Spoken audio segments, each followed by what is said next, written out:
One Man's Family is dedicated to the mothers and fathers of the younger generation and to their bewildering offspring. Tonight we present Chapter 9, Book 54, entitled Lieutenant Jack Barbour Leaves for the Pacific. There comes a time in every show when the best way to tell a story is to let the audience behind the scenes, and I think this is one of those times. As those of you who've listened to One Man's Family throughout the years know, the character of Jack Barbour is played by Paige Gilman, now Lieutenant Paige Gilman of the United States Army Field Artillery. That is why the character of Jack has been on the show so infrequently the last 2 years, because Lieutenant Gilman has been stationed at Fort Sill, Oklahoma, just as Jack Barbour has been at Fort Sill all these months. And now, suddenly, everything has changed. Lieutenant Gilman is being shipped out to the Pacific.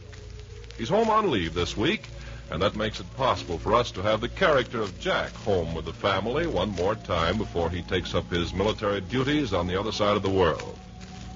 Lieutenant Gilman was 13 years old when he first came into One Man's Family. That was 13 years ago. And believe me when I say that to us on the show, his going away is the same as sending out our own son and brother. That is the story behind the story of tonight's broadcast. And now a little family confab with Father and Mother Barbour and some of their family. Of course, royal desserts taste more delicious. Didn't 8 out of every 10 say so? Right you are, Grandmother. That's exactly what happened when 1,526 women told why they always want royal. Say, I've got an idea. How about a little survey of our own right here in the Barbour family? What's your choice, Grandmother? Royal desserts, of course. Grandfather? Yes. Royal desserts taste more delicious. Uncle Paul? Well, I'll take royal. Mom? I agree with what 8 out of every 10 said. Royal desserts taste more delicious. Teddy? Royal for me, too. Okay, Margaret, how about it? 1, 2, 3, 4, 5, 6, 7, 8. 8 out of every 10 say royal desserts taste more delicious. Royal desserts taste more delicious. Well, there you are. I choose royal, too, and that makes it unanimous. Yes, and see if your family doesn't agree to a man that royal desserts taste more delicious. Serve them a royal dessert tomorrow, one of those swell royal puddings, perhaps. Smooth, creamy-textured, flavorful. Or a tangy, tempting royal gelatin dessert. No matter what kind, what flavor, if it's royal, they'll love it.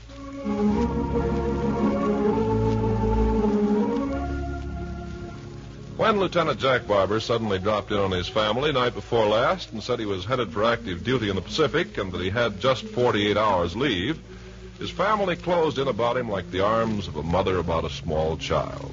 The desire to do something for him, to be something to him, to help sustain him in preparation for this new adventure was overwhelming.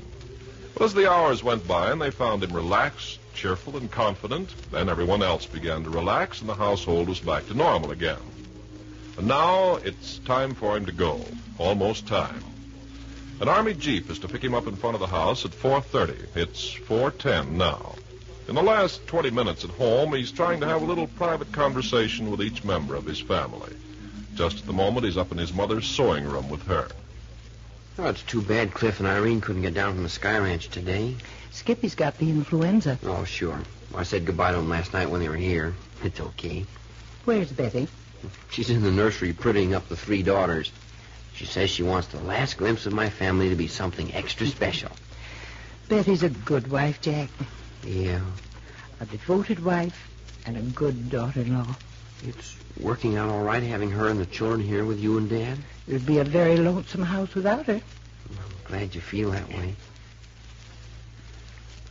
Mom, about my going out to the Pacific.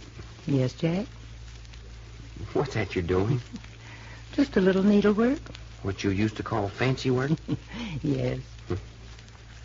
Well, what I started to say is you can be very comfortable about it because it's the thing I want to do most. Yes, I know. I'm going out to do something I know how to do, and I'm confident I can do it well. It's cost the government between $20,000 and $25,000 to educate me to do this job. Out of sheer desire to prove that I'm now capable of functioning as I've been trained, I want to go. Yes, my dear? Maybe you think it's reckless and unthinking to look at it that way. Maybe you think I'm not considering Betty and the children enough. No, Jack, I don't think that. Oh, I rather expected that you would. No, son. Because if you didn't feel the way you do, who would there be to fight the war? If young men your age didn't have that outlook, this nation would be in a sorry fix today. Mom, you're amazing. Am I? You know what's funny? You were the one I rather dreaded to talk with alone. I understand, my dear. Mother's getting old. Mother hasn't very good control of her emotions anymore. Mother will cling to me and cry, and I won't be able to stand it. Oh, you're wonderful, Mom. You'll be gone a year, 2 years, maybe even 3 years. Yes. Your father and I won't be getting any younger. But you'll be here when I get back. I hope so. You will. All of you. I want everything just as it is when I come back. We'll try to keep it that way. Now, hadn't you better go talk to your father? See what time it is. Yeah, I suspect I had. Don't get up. Just put your face up here. Oh, Mother. Mother, you mustn't.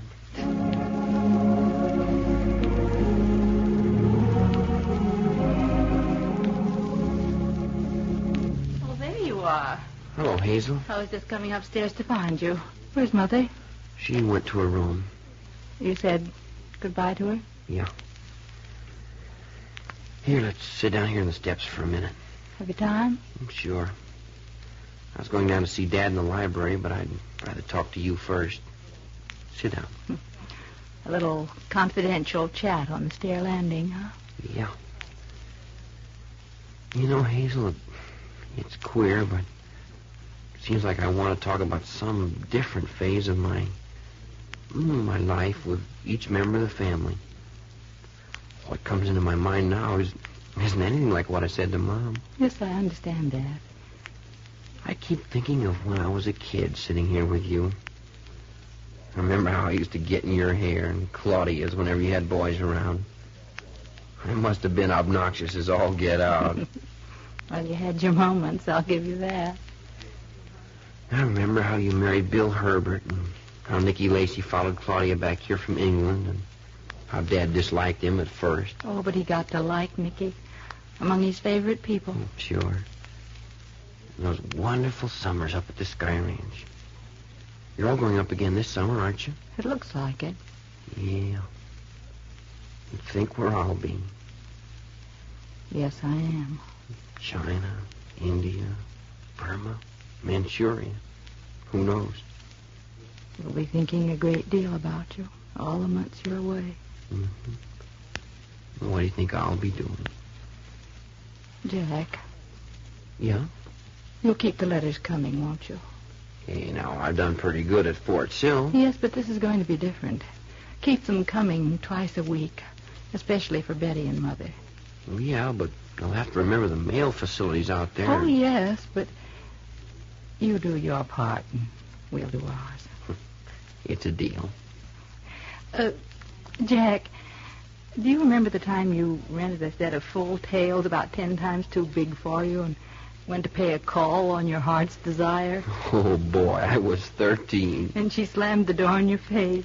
She thought you were clowning. Busted my heart wide open.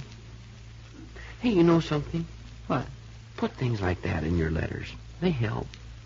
Recollections of our family life? Yeah. Things like that in a letter, they get a fellow's train of thoughts to working. Take his mind off what's happening at the moment. It's a good idea. I'll do it. Well, time's getting short. Of course it is. I've kept you longer than I meant. Oh, no. Just that I still got to see Dad and Paul and Teddy and want to get back up to Betty before the Jeep gives me the beep. Naturally. Here, give me a hand. Oh, you go ahead. I'll go up and talk to Mother a little. Hey, how about a kiss? Of course. A girl's very proud and happy to have a brother like you, Jack, dear. See you after Tokyo. Yeah. Go on now. Yeah. After Tokyo. Eh? Is that you, Jack? Yeah, I've just been saying goodbye to Mom and Hazel. So soon? Yep. They'll be dropping by for me in about 15 minutes. So seldom you're with us, so soon you'll go. Dad, you know I'm going to get a great pleasure out of 2 mental pictures of you. Huh? One of them sitting here in that big chair before the fire. Yeah. The other's of you out in the garden on your knees. Yeah. Typical, I expect. Yeah. Huh? Nothing. Yeah. Well, what's the matter here, anyway? The minutes are slipping by, and we're not saying anything to each other. Funny, too, because I was just full of things I wanted to talk to you about. Now I can't remember any of them. Stage fright. That's what's the matter with us. Stage fright. Our moment is here, and we're tongue-tied. Well, it is a pretty big thing to try to put into words all the love and affection and appreciation a son has for his father. Huh? You feel that way? Dad, I never appreciated the kind of a home you created for us here in Seacliff until I got out into the Army and had a look at some of the rest of the world. I like hearing you say that, Jack. I'll remember those words and keep them with me. Well, they're true words. Well, then, I don't need to convert you to the idea that the family is the keystone to good government. Oh, not me. You've got 10 minutes more in our midst, and we're talking social problems. Well, what's got into me, anyway? Well, maybe it's hard for us to say what's inside us. Maybe we're just talking around the bush because the real things just won't come out. Yes. Before you came in here, I was sitting here thinking about you, trying to make out what there was in your life which had brought you to this circumstance. What circumstances have arranged it so that I'm about to jump off the Western Hemisphere and land on a battlefront some 9,000 or 10,000 miles from here? Yes. I don't know, Dad. You weren't such an exceptional baby. Hey. Oh, you weren't. You gurgled and you hiccuped and you cried your full share.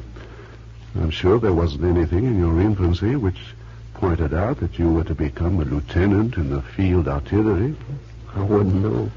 And in your boyhood and adolescence, I don't recall anything.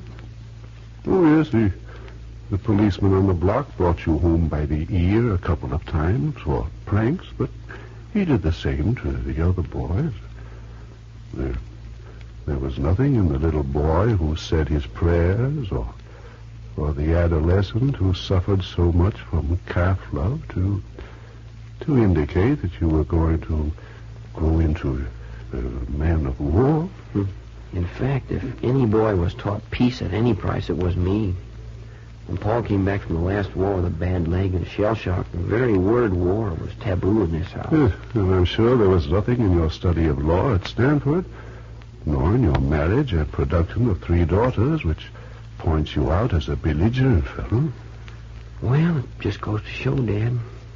You can raise a man to peace and goodwill, but if you push him around enough, he's still going to develop into a fighter. Yeah. I'm going to say goodbye to you here in the house.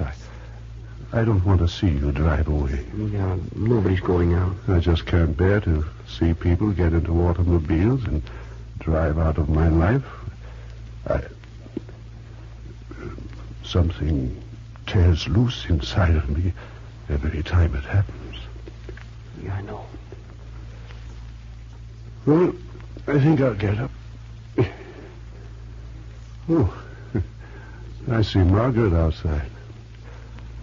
I think I'll go down in the garden with her until you're gone. Sure, if you want to. If I put my arm around you, if I touch you. Okay, Dad. I understand. God bless you, boy. God bless you. You too, Dad. Well, that's life as she's lived today, I guess. Hey, you in here by yourself?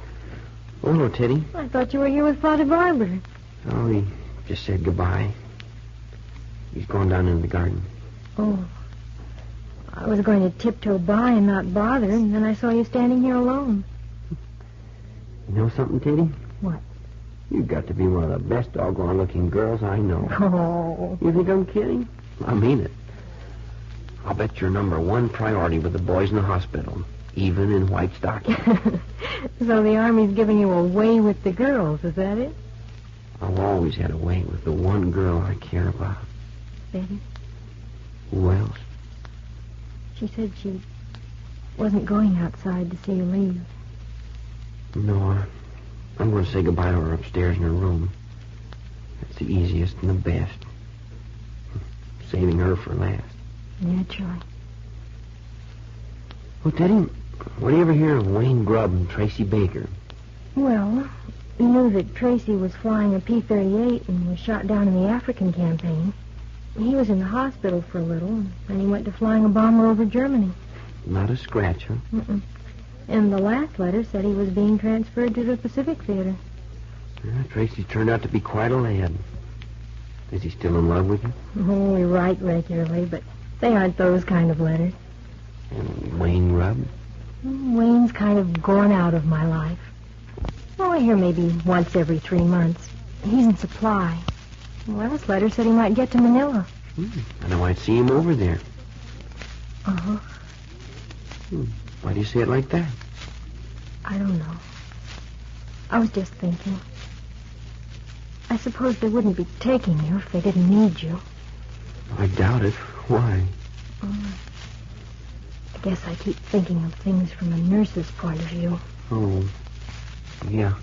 You've got a wonderful physique. You've got a lot to live for when you come back. In other words, take care of myself? Well, it's silly because, like everyone else, you'll do what's required of you. But don't be careless. You'd be surprised what percentage of soldiers are in that hospital out there because they didn't do all they could to protect themselves. Oh, I've been trained for that. So were they. But some of them relaxed or forgot or just didn't give a hoot. Look at them now. And it wasn't necessary at all. Yeah. So that's what I mean when I say take care of yourself. Go out and give them all you've got, but play them close to your chest. And this is the girl who was running around in pigtails 5 or 6 years ago. You grow up fast in this day and age. Yeah? I'm on my way to the hospital now. I mustn't be late. Okay, I'll go to the front door with you. All right. It's hard to realize this is happening to me. Well, I guess every man's called overseas has said the same thing. Well, see you when it's over. Hey, do I have to ask for kisses around here? I was hoping to get away fast. I'm not used to kissing the boys goodbye. Here. Now let me go. Yeah. See you when it's over.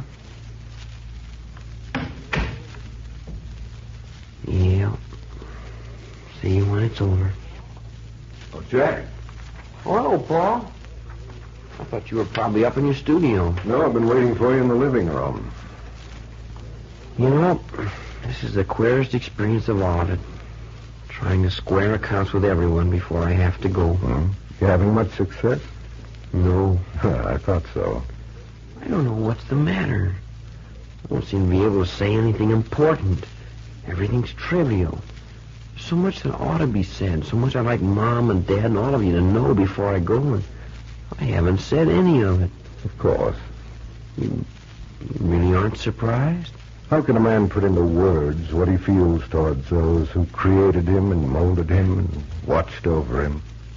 He can't.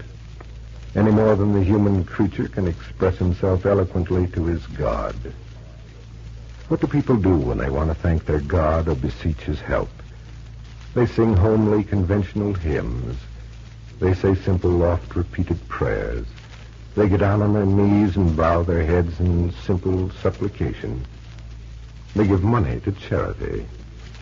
All the simple, homely, everyday words and gestures that have been said and done since the beginning of time. Do you think these things are the actual relationship between man and his maker? Not at all. They're only symbols. Man is too inarticulate to express the deep things of his mind and emotion. There just aren't words for them. But I flounder so. Do you doubt that God doesn't know our intent when we kneel? Of course not. And in just the same way Dad and Mom know the feeling in your heart when you look into their faces and touch their hands. But I'm not falling down? Not at all. I've never heard you talk of God before, Paul. I'm doing it purposely. When a man's going out where you may be going, God's a mighty important part in your life. A lot of the men don't take him with them, but those who do are comforted the most at difficult times. I don't know whether I can or not. It's not something to worry about. I just thought you'd like to know that when I was in France in the First World War, I found there were times when I could talk to God, when I couldn't talk with anyone else. I don't know who or what God is any more than you do, and I'm afraid my conception of him is pretty unorthodox and unconventional.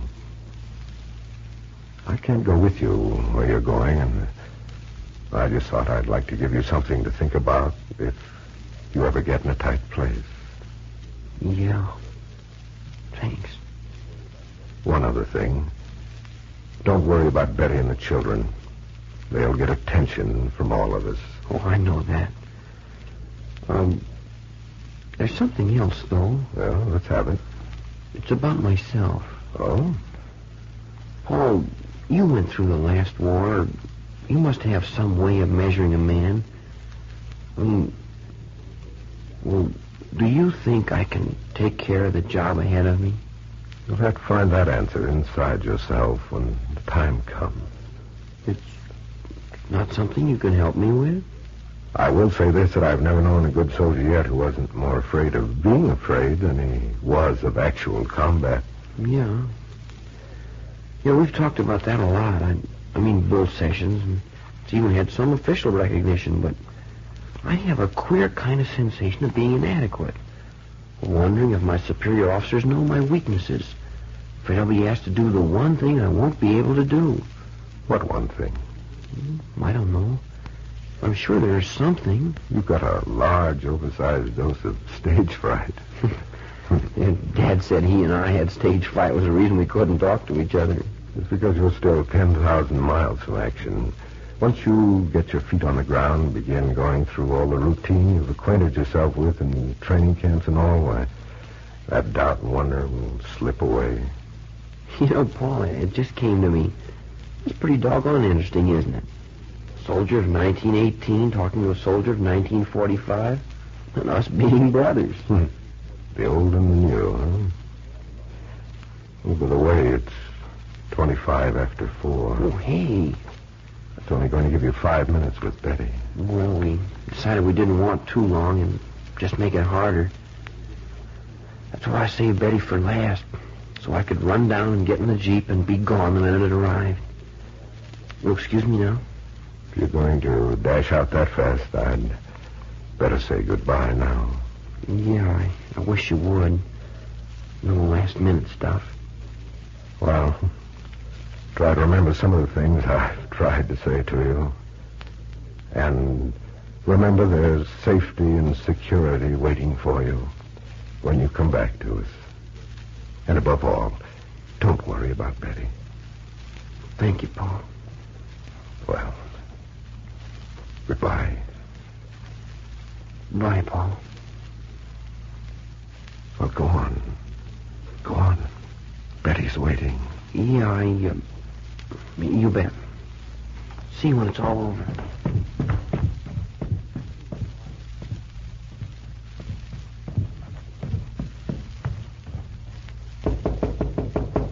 Hello? It's me, Betty. Is it time? Is it time yet? Oh, Betty, you're beautiful. You like it? I didn't know you had a dress like that. What have you done to your hair? Well, I dolled the infant daughters all up, and then I thought maybe you'd like to see me looking beautiful, too.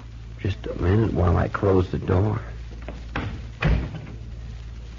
Now, come here and get yourself kissed. Oh, yes.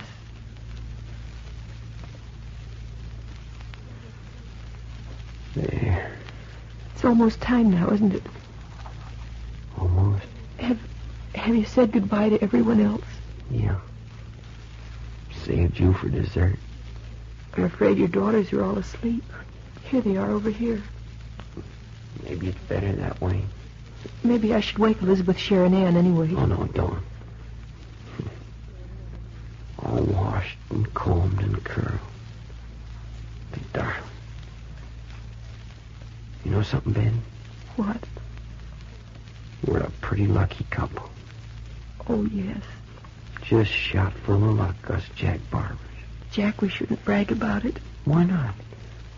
Isn't every man who has the most beautiful wife in the world, plus the 3 most beautiful daughters? But you're leaving us. Just for a little. I'll be back in no time at all. Look, already men are coming home from war. Been out fighting, and now their time is up and they're coming home.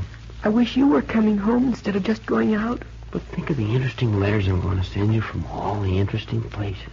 Is that going to be as good as somebody to lie close to? Somebody to put his arm around me? Is that as good? Betty, my darling, we had it all figured out, remember? No last minute being sorry for ourselves. But keep your arm around me. You can do that till it's time. Of course I can. Oh, Jack, make it all happen quickly.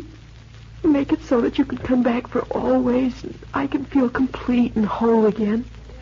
Not just half a thing getting along.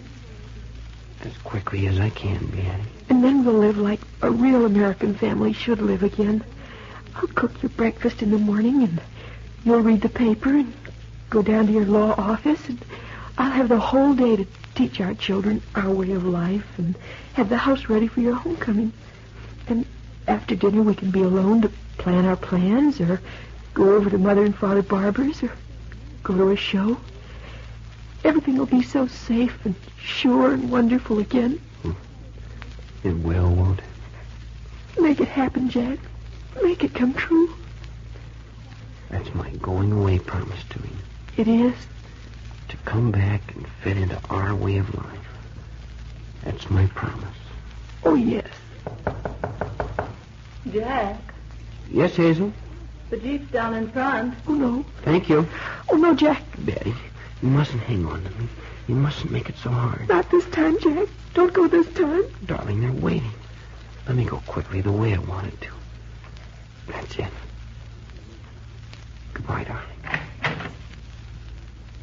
Please don't look that way. Just say goodbye. Of course. Goodbye, darling.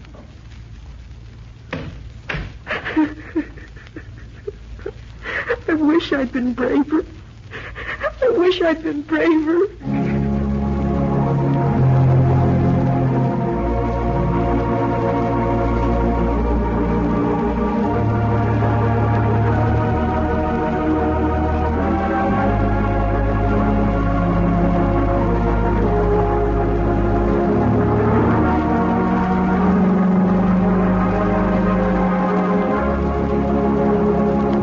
One, two, three, 4, 5, 6, 7, 8. 8 out of every 10 say Royal desserts taste more delicious. Yes, Royal desserts taste more delicious.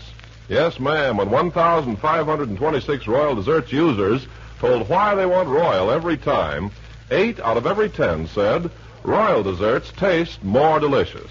Try one and see. Ask your grocer for orange Royal gelatin tomorrow. Its tangy, fruity flavor makes you think of big golden oranges heavy with juice, and it's sweetened just right. Takes none of your precious sugar. Yes, Royal gelatin desserts are different. They're flavor-sealed, richer, tangier. Always get Royal gelatin desserts and Royal puddings, too. Pick any flavor your grocer has. If it's Royal, it's a real treat. You've just heard Chapter 9, Book 54 of One Man's Family, written and produced by Carlton E. Morse for the makers of Royal Desserts and Tenderleaf Tea. Chapter 10, entitled What Took Paul to Washington, will come to you next week at this same time. It's iced tea time, and that means that the flavor of your tea is doubly important because flavor is the making of delicious iced tea, richer flavor and more of it. So don't compromise with anything less. Get famous for flavor Tenderleaf tea, the finer blend that transforms iced tea from a beverage into an event.